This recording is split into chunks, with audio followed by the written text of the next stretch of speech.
Welcome to News Talk. We have Matt McKernan, our horticulturalist from K-State Research and Extension, and we're talking about storm cleanups and tree damage, and there's a right way to clean up. There is. You say do what first? First, we have to inspect the area. People usually look for down power lines and dangers, but it's also important to look up in the tree and make sure that there's not big hanging limbs over the area that you're trying to work in. Once that area is clear, the first thing to do is start with the little things on the ground. Oftentimes storm damage looks worse than it is, and so cleaning up those little things can be a big way to get started. All right, and then what do? I mean, you have some injuries here to show us. Yeah. What should you do with that? Yeah. Anytime you see something like this, you want to remove it out of the tree safely.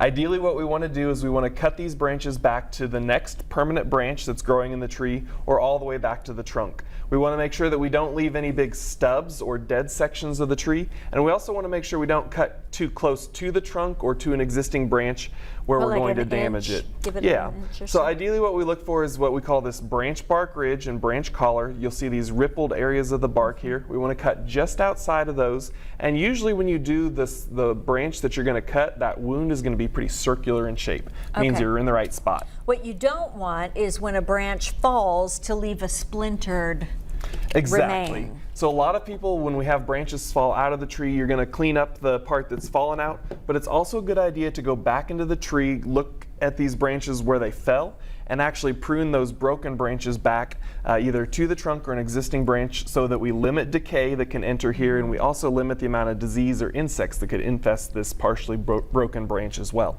When do you need to get rid of the whole tree? We might need to eliminate the entire tree if the damage is really severe, if we actually see big cracks in the trunk of the tree or can see the internal wood, if we've lost large sections of bark, or in the cases where we have significant inner wood exposed in situations like this. One thing you mentioned is the trunk flare. Explain that real fast. A lot of damage that we saw this past week was due to trees where we didn't see the root flare, where essentially this area where the trunk comes down and flares out or fans out into the roots.